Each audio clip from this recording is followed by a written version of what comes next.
Bonjour à tous, dans cette vidéo on va corriger le dernier exercice de cette activité de calorimétrie qui s'appelle détermination d'une enthalpie de changement d'état, qui plus est en fait l'enthalpie massique de fusion de la glace à 0 degrés Celsius. Donc on complique toujours un petit peu plus nos exercices. Donc cette fois-ci on a un calorimètre dans lequel on est venu mettre 200 g d'eau dans cette première question. Il s'agit de l'eau chaude à une température θ1 qui vaut 70 degrés Celsius. Et on vient plonger dans ce bain d'eau un glaçon de masse de glace qui s'appelle M2 égale 80 g et de température initiale qui vaut moins 23 degrés Celsius. Et on arrive avec une température d'équilibre, θ qui vaut 29 degrés. Et on cherche delta fusion H de 0 degrés Celsius.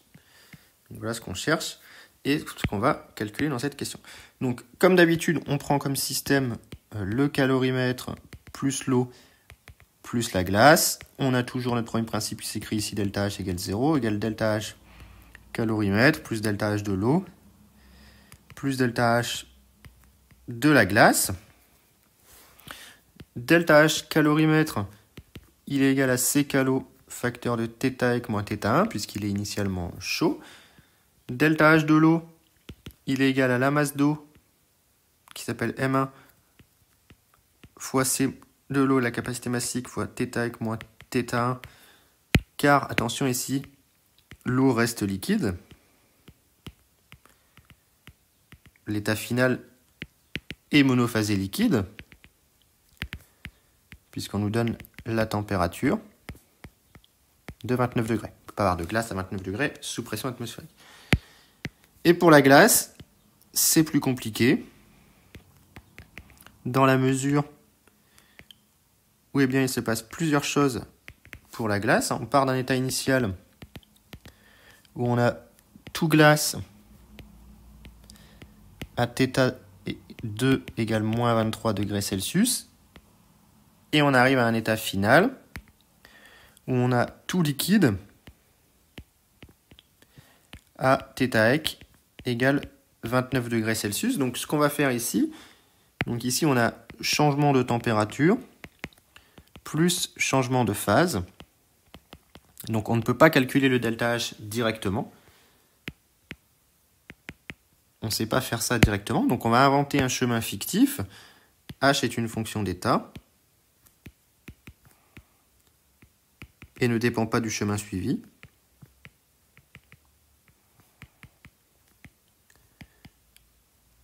Donc, étant donné que H ne dépend pas du chemin suivi, on invente un chemin, donc on crée un chemin qu'on appelle un chemin fictif, pour lequel on sait calculer delta H à chaque étape.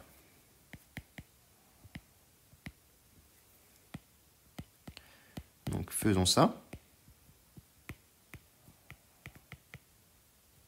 Donc je crée un chemin fictif. Mon chemin fictif va faire apparaître deux états intermédiaires. Un état intermédiaire tout glace, mais à la température de fusion. À θ fusion égale 0 degrés Celsius.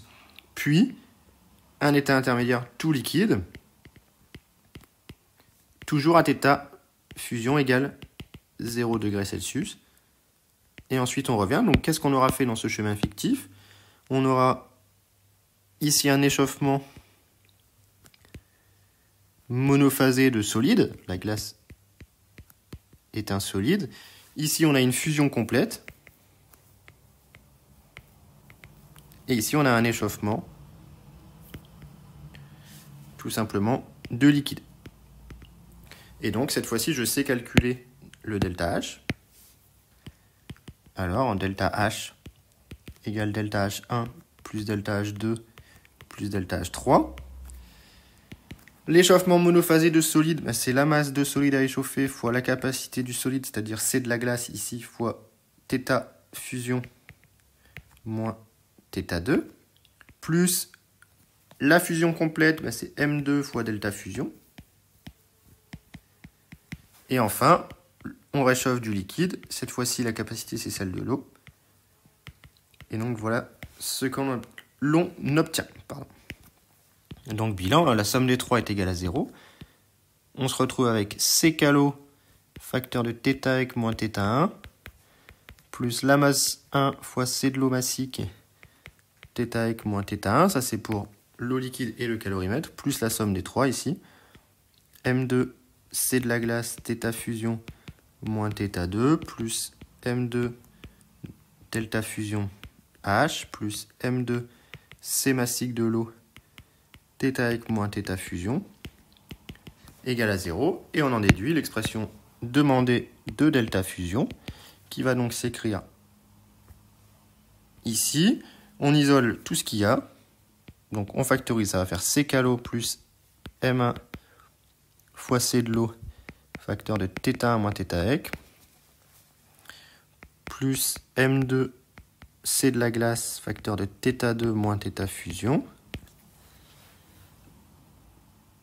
plus M2 C de l'eau, j'ai plus beaucoup de place, mais θ fusion moins θ divisé par M2, et on va pouvoir faire l'application numérique. Et on a une capacité du calorimètre qui vaut 150, plus on ajoute la masse en eau 0,2 fois 4185, que l'on multiplie par θ1 moins θ, c'est-à-dire 70 moins, on a un θ qui vaut 29. Et ensuite, on retranche les 0,08 fois 2090 fois 23, plus 0,08, enfin moins 0,08 fois 4185 fois 29. Et on divise par 0,08. Et on trouve 336 000. Delta fusion égale 336,4 fois 10 puissance 3 joules Kelvin moins 1, kilogramme moins 1. Ce qui est bien du même ordre de grandeur que ce qui a été donné dans l'énoncé ici. Donc voilà ce qu'on trouve comme enthalpie de fusion. Alors, dernière question, un peu plus encore technique. Cette fois-ci, on part de 50 g de liquide. On attend le calcul des fractions massiques dans l'état final. Donc, cette fois-ci, l'état final va être diphasé.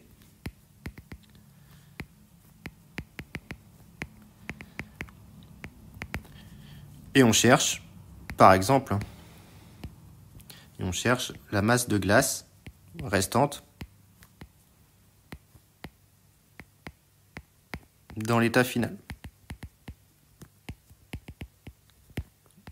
Par exemple, on peut chercher la masse de glace dans l'état final.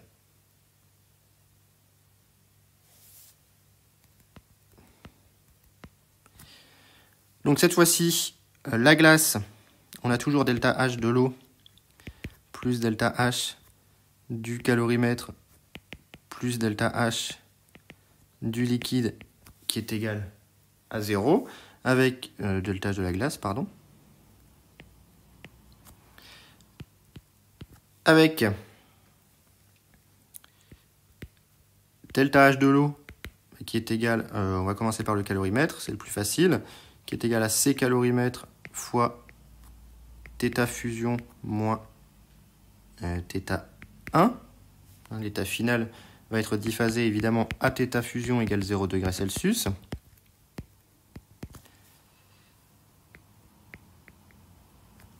La glace, pour la glace, on va inventer encore une fois un chemin fictif. On a la situation suivante.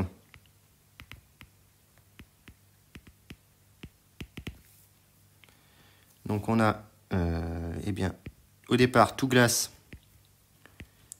à moins 23 degrés Celsius. Et à la fin, on va avoir un état liquide solide avec une fraction massique X solide, une fraction massique X liquide à θ égale 0. Et donc on va inventer un chemin fictif qui passe par tout glace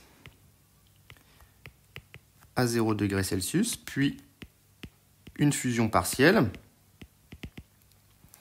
Donc ici, qu'est-ce que ça va donner? Eh bien, le delta H1 et le delta H2 se calculent assez facilement. Le delta H1, il est égal tout simplement à la masse de glace fois la capacité de la glace. La masse de glace, c'est C2, fois θ fusion moins θ2. Et le delta H2, qui est la fusion partielle, il est égal à la masse qui a fondu fois delta petit h. Et donc ce delta petit h, qu'est-ce qui s'est passé? Eh bien, on a tout simplement ici H final moins H initial, avec H final qui s'écrit sous la forme X solide, H solide, plus X liquide, H liquide. H initial, c'est que du solide, donc ça fait H solide. Nous, on cherche par exemple X solide, donc ça fait M2 facteur de X solide, H solide, plus 1 moins X solide, H liquide, moins H solide. Et donc, il va nous rester M2 facteur de 1 moins XS, facteur de HL moins HS, et donc ça s'écrit M2 delta fusion H de 0 degrés Celsius fois 1 moins XS. Et donc le delta H de la glace s'écrit M2 C de la glace θ fusion moins θ2 plus M2 1 moins XS, où XS c'est ce que je cherche, delta fusion H. XS c'est l'inconnu. Eh bien, pour l'eau, on a la même situation.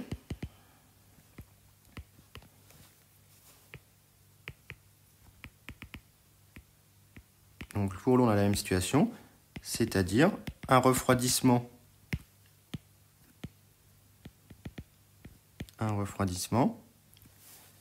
de 70 degrés à 0 degrés, puis une solidification partielle. Donc delta H de l'eau, c'est égal à masse d'eau, qui est M1 ici, fois C de l'eau massique, fois θ ec moins θ1, plus la masse fois delta H, c'est-à-dire M1 C de l'eau, θ ec moins θ1, c'est une solidification, ça va nous faire M1 facteur de X solide H solide plus 1 moins X solide H liquide moins H liquide, puisque tout au départ, tout est liquide, pour l'eau, liquide cette fois-ci, et donc il va nous rester M1 C de l'eau, θ ec moins θ1, et il va nous rester, les HL se simplifient, et donc il nous reste moins M1 XS delta fusion H de 0 degré. Donc on a un moins car solidification, donc c'est cohérent. Tout à l'heure on avait un plus car fusion. Et donc si on fait le bilan, la somme des trois doit être égale à 0. Donc on a C calorimètre fois θ fusion moins θ1 plus M1 C de l'eau fois θ ec moins θ1 moins, on va écrire en dessous, moins M1 XS delta fusion H de 0 degré plus M2 C de la glace θ fusion moins θ2 plus M2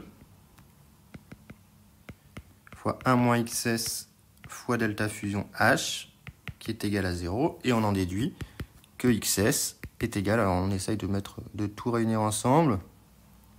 Donc comme tout à l'heure, C calo plus M1C de l'eau vont bien, c'était θ fusion ici, pardon, vont bien se regrouper. Il va rester θ1 moins θ fusion, ça c'est les deux premiers termes. Et ensuite, il va nous rester plus M2 C de la glace θ fusion moins θ2.